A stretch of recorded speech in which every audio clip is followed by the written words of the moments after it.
So the question is, should you move to Eastern Tennessee? And that's basically what we went down there to find out. I went on there, did a lot of map study on my favorite website for looking for that, which is bestplaces.net, where you can look at their voting record for the past 16, 20 years, weather patterns, there's just so much stuff on there, cost of housing, cost of living, average paying job, just whatever you want. So I really went and started diving into that. And Eastern Tennessee was striking a lot of the chords that I liked. I mean, it was checking all the boxes. And the other thing is, we live in Earlysville, Virginia, which is just north of Charlottesville, and it's freaking beautiful. It is. I mean, it is like John Denver sang about, country roads take me home. Yeah. He was not singing about West Virginia. He was talking about Western Virginia, and he was talking about here. Like down the Shenandoah Valley and the Shenandoah River. It is breathtaking all the way around here. And, we started looking at places, and the first place we looked because of politics was Texas. And part of my soul just died when I went there. It dried up. It's just so darn ugly, guys. I wanted to like it really bad. I love the people there, but it was like, I didn't feel alive there. Yeah, well, and I think you have the point that it's God's creation. That's awesome, Jonathan. And with the ORW program and all of John Eldridge's stuff, kind of getting out in the beauty that God has made in nature is one of the primary ways to go and get closer to God for a lot of people. And I know that is especially true for you. So going to a place that doesn't inspire any of that, it's a hard place to start. It's just, I know I would have resented it there.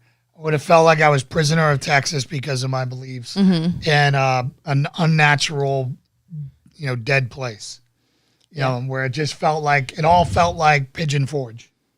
Yeah, synthetic. Which is part of our beef with the Gatlinburg, Pigeon Forge area. Pigeon Forge was just gross. It was like Vegas, like. So how should I orient here? Coming from Virginia, going to Tennessee. So we drive into the top of Tennessee, and that's a section of town that we're going to talk about. And then we kind of come down towards Knoxville, and then Pigeon Forge is here, and Gatlinburg is here, and then it's the Smokies. Right. So they are like literally right at the base of the Smoky, kind of base and within the Smoky Forge Mountains. Borders Gatlinburg, and I think there's only 3 ways to get in there. From obviously, 4 ways. From the north through the state park, through the mountains, east along the roads that we saw, west, and then directly from the south from Pigeon Forge. And Pigeon Forge is every tourist trap thing you could ever want. Cheesy as the day is long, King Kong climbing buildings. It's really cool for kids. But me, all I could see was how fake it was. And it didn't really permeate beyond the strip. It's literally a strip, and then the rest of the town is just so built up. Even the town before that Seaverville, or however you say it. Yeah, that gets kind of the back. That is like uber congested and a lot of traffic on the way down here. And Jonathan, where do you live? I'm curious where your Gatlinburg is second home too. Yeah. Yeah, and it is very Myrtle Beach. T-shirt shops. Yeah. And a bunch of. It just feels like. It just feels phony. It's like a bad, cheap Vegas. Upstate South Carolina. Okay.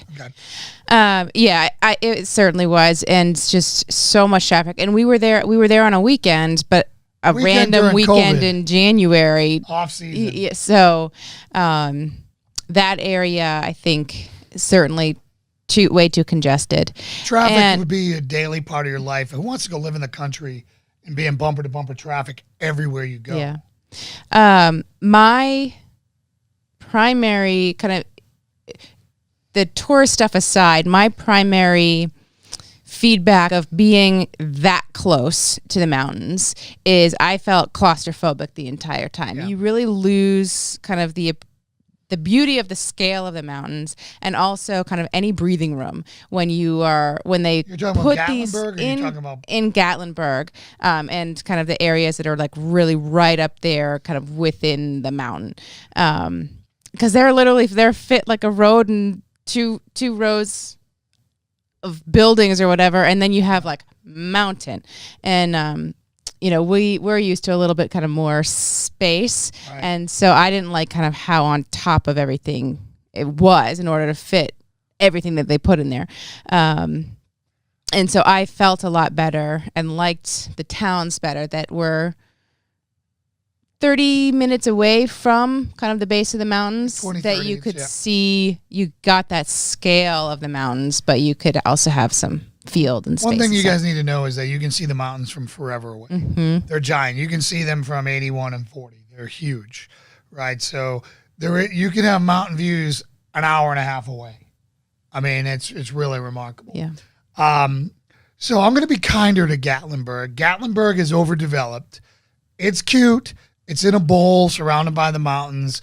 I don't want to say it's 100% tastefully designed, because it's not all uniform. It's not like Disney bought it all at once, spent a lot of money to keep it all looking the same and mountain-esque. There's some stuff sprinkled in there. It doesn't look like it belongs. And it's aged a lot. You can see that from the Space Needle when you get up there and look down on the roofs on how aged everything is. But there's a lot to do. There's a lot of restaurants. There's cool chairlifts. There's an aquarium. It is a very good place to go with kids. Yes. I would say that was the most family-friendly environment I've been in a tourist location outside of a Disney park, where it's controlled. There's no public in there except for people who paid to be in there. For a public access location, that was as family-friendly as I can imagine. I would agree. All right. And it's Americana. It's just a different, everything's packed except for Starbucks. You have people walking by Starbucks. The only Starbucks I've ever been in, I went there once because of the people we were with who wanted to go there. Not to throw them under the bus, but we went there once, and that was the only place without a line. Yeah. The local places had lines, and that's who we supported after there because, Starbucks were all set. But I think you're gonna hear something about throwing I will. But like that. you know what? Anyways, but Gatlinburg itself was pretty. So we stayed at the Bearskin Lodge. I would not stay there again. And I'll tell you why.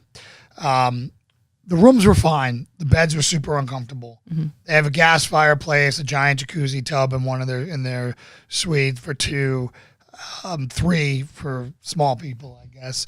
The shower was tiny, and it had a view of the river. The river sounds nice, but it's pretty underwhelming. And right across the river from us was open trash bags, torn open along the banks. I don't know if a bear got it, but it was there the entire time. Well, we saw a raccoon was trying to get into the hotel one of the nights, so that's probably why. Yeah. So again, kind of dumpy. The hotel was a 4-star, no room service, no ability to order food. COVID's such a hard time to assess. No amenities hotels whatsoever. Yeah.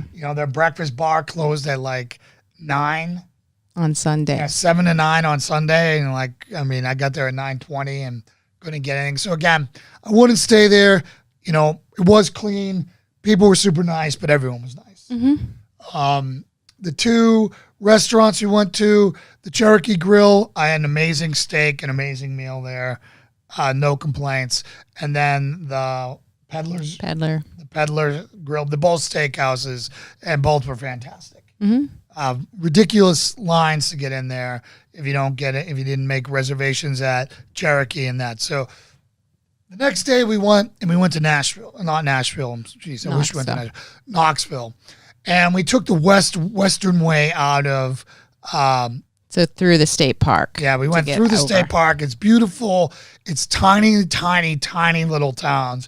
And you don't really hit anything of note that I'd want to live in until Maryville. Yes. And Maryville is, about 20 minutes outside the mountains. Amazing views, but it's expensive. It's a suburb town of Knoxville. So. We were seeing houses around the 5s that with 5 acres, right? So $500,000 for 5 acres with anything out there, which is pricey for Tennessee. When you get out there, you can get a lot more in other places. And then but it's the first one that there was kind of the mix of small town feel. You felt like you could get out and find space, but also not really poor because we drove through a lot of poor Like there. poor, like dirt floor poor. And the That was to the amenities that east. you would want access to for day-to-day, week-to-week type living. You know, your pharmacies, grocery store, that kind of thing, without it being like a haul. And without it being ugly, right? I mean, it's a tastefully designed place. I mean, it's an upscale, great neighborhood. You know, if money's not a problem, I would recommend Maryville. Unless you wanted like 20, 30, 40 acres, then you would start pushing out. So then we drove from there into Knoxville. You heard it's really dirty. Cassie, you've heard it's really dirty there in Tennessee as a whole? In Tennessee or Maryville? And what kind of dirty? Yeah. So Explain. So Knoxville, we checked out Knoxville. Knoxville was a great city.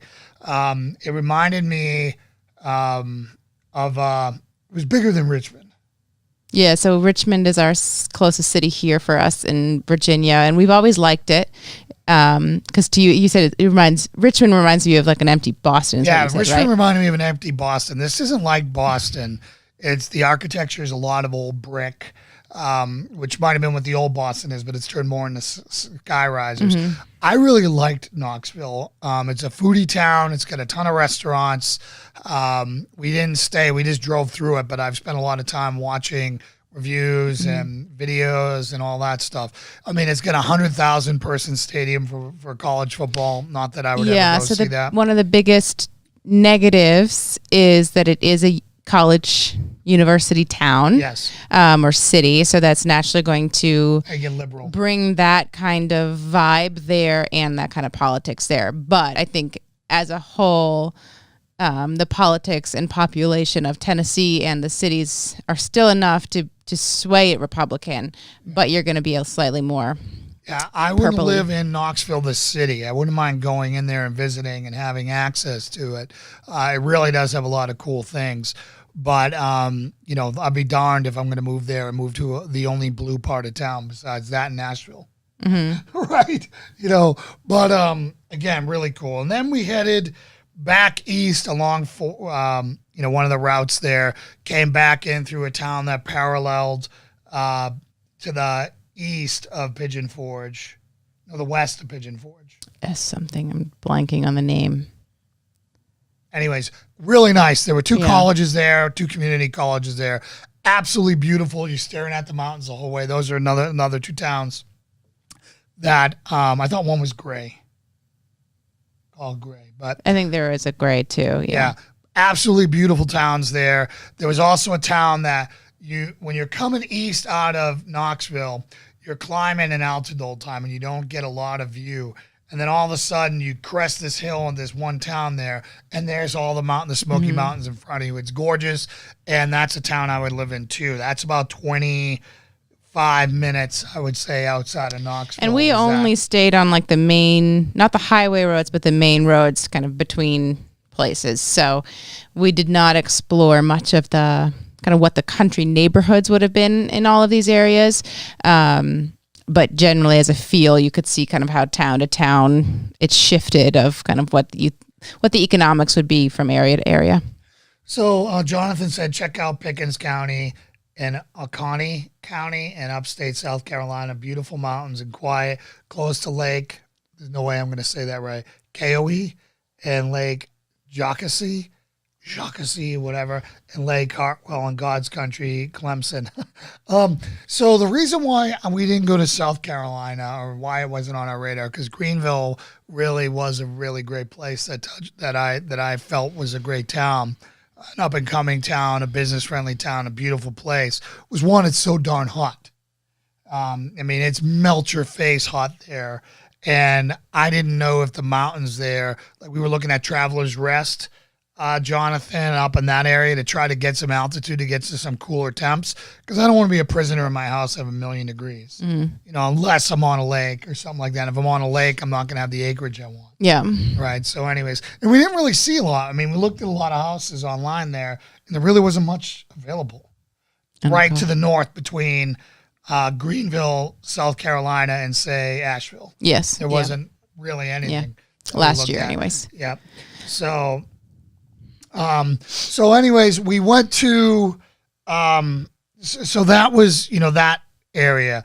You know, there's some really cool places. You can literally pick anywhere from Knoxville to the border and have views of the mountains. The border towards Virginia. The border towards Virginia. Have mountain views, and you can have your country towns and kind of pick as densely populated or as least populated as you want. I mean, that whole stretch, which is hundreds of miles, is perfect. You know, Asheville's way too liberal for us, Kessie.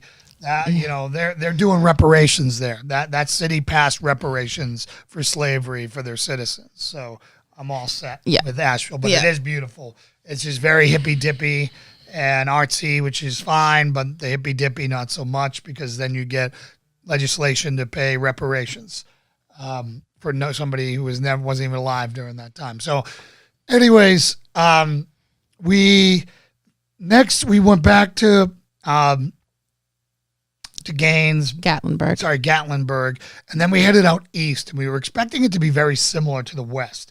The west was not poor like what we saw in the east. The east is nothing but trailer parks and fallen down houses, and literally, you know, that rural. It reminded me of Maine and how poor people are in the countryside of Maine. Forgotten white Americans. Yeah, I mean, we're talking about people with no safety net. You know, trash everywhere, just really kind of, you know, sad all the way through there until we hit that first town of Greenville. Kingsport. No. Greenville. There was a Greenville. Yeah, Newport, and then Greenville. Yeah. Newport was cute. It's along a river. You know, it's a real small town that it's got like a main street and then a Broadway next to the main street. I don't know. That's what they were called. And it was cool because it's got a nice river there with a lot of stuff going on. And then you go up to the next town, and that was Greenville, which was fine. You know, it has everything you needed, everything you wanted. And then you start moving your way to Johnson City.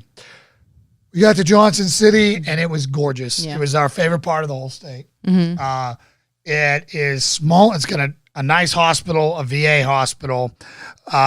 It's got a small college there, Eastern Tennessee State or something like that. Eastern Tennessee State University, Yeah.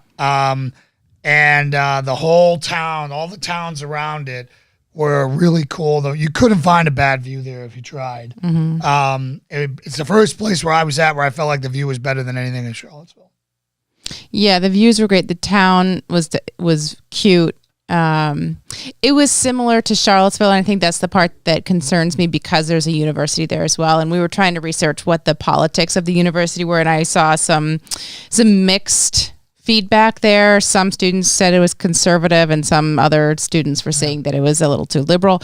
So that will be an influence, and we saw that when you were looking at the kind of the political shades of red.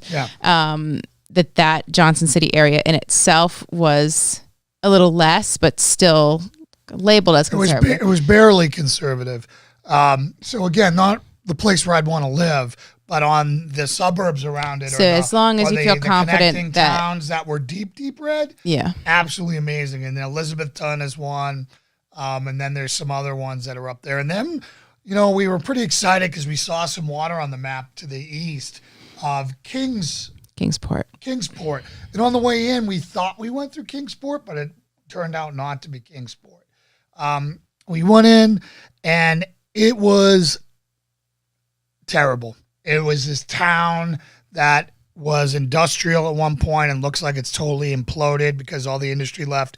There was one amazing, beautiful building from Eastman Chemicals. The whole riverfront that we saw was nothing but railroad yards and shipping. I mean, it was just abandoned warehouse building. So I don't know if there was a section of it that we didn't drive through that was like the more revitalized part of the town, but street upon street upon street where we drove was awful. But then they had a really nice high school. So there's some money somewhere. Yeah, but the high school is right across from the projects. Went through the middle of town and all there. And then again, it's Tennessee, which is a football town. So every one of their high schools looks like darn college campuses. Yeah. Right.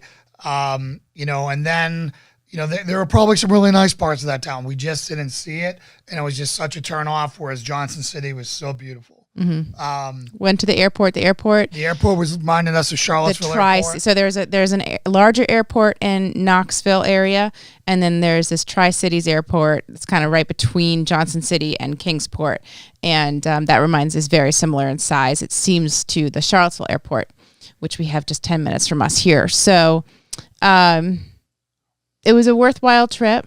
Totally, it was definitely worth doing all of those passes through because we can do all of this research kind of on paper and on computer of, okay, these towns are listed, all of this politically, and, this town it has the mountains and all that. But without really being on the ground, you don't know that, yes, okay, it's a very conservative town and it's right up near the mountains with great views, but there's a methadone clinic across the street. or it's just falling down trailers.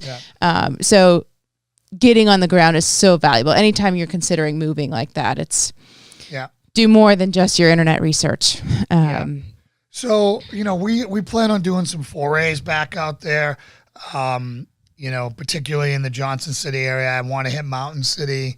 I want to hit all around there. Just an absolutely amazing place. So the verdict is, do you want to live, relocate to East Tennessee as a conservative? And I would say 100% yes.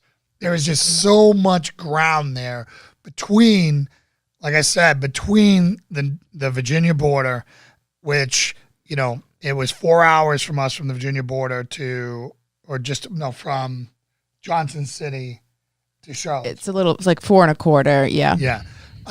All the way to Knoxville. You can choose what type of neighborhood you want. You can choose your price. You can, have 1,000 acres, 100 acres, whatever you want in that stretch. And there's views to be had on every other. It's a hill country. Mm-hmm. So there's things up on top of hills and you can just see whatever you want all the way around you. It truly is gorgeous. So, now I will say one thing about Tennessee. Their drivers were terrible. They reminded me like New York drivers. Yeah. It's the first place I've ever been where people were cutting me off. Usually, like in Virginia, particularly here in Charlottesville, you don't hear horns. No one cuts you off. And these were people with Tennessee plates too. It's not like they might have been transplants to Tennessee, but that surprised me because you think like Southern charm. Well, it's just been our experience. Like we dread driving up home. When you cross that Mason-Dixon line that you're going to start getting jerks. Yeah. And then when you go from like into New York all the way to Maine, it is, you get those crazy drivers, except for Maine drivers. They're just half asleep and 1,000 years old. Dying. So they do. Like they fall asleep at stoplight lights and stuff. But anyways, so you want to go find the town that fits for you, what you want, your budget. Tennessee is getting ready to pass a constitutional concealed carry law where it's on the governor's desk, and he said he's going to sign it, I believe, where just by being a U.S. citizen there and being a resident, you can conceal carry, which is amazing. We had that in Maine. That's not the case here in Virginia. Virginia is continuing to peck away at our laws. We have a law here pending in the state legislature that'll make every magazine over 12 rounds, which is every one of our magazines, basically, except for like 4, a class 1 misdemeanor, which is up to a year in prison. So, which is bad. So yes, that's why we are likely leaving. Yes. So, again, so that is that topic. Are there any questions from you guys before we roll into topic number 3? Topic number 3, we got, let's see, Brandy Hip. Houston, Texas will cut you off. Signs along highway says steer clear. Houston, the great thing about Houston, Texas, though, is that if it even like miss or a drop of rain, everyone cancels work and they don't go in. Yeah. It was the most pathetic thing I've ever seen. I understand they have flooding, but I did a seminar there and I couldn't believe that they canceled it for like the lightest rain I've ever seen. Well, the best part is you had just been up in Minnesota in negative 50 in a blizzard. And they all showed up. They all showed up. We had 2 cancellations out of like 75, and it was negative 52, cold snap. Epic cold snap, whatever they called it, and 8 inches of snow on the ground and like a blizzard, and everyone showed. And then I go to Texas and it's misting and they cancel it. So Another reason why we didn't go to Texas. Sorry, Brandy. Anyways, I do like Texas. I mean, I like Texans. It's just so much fun to make fun I like of. Texans. Right, I don't like Texas.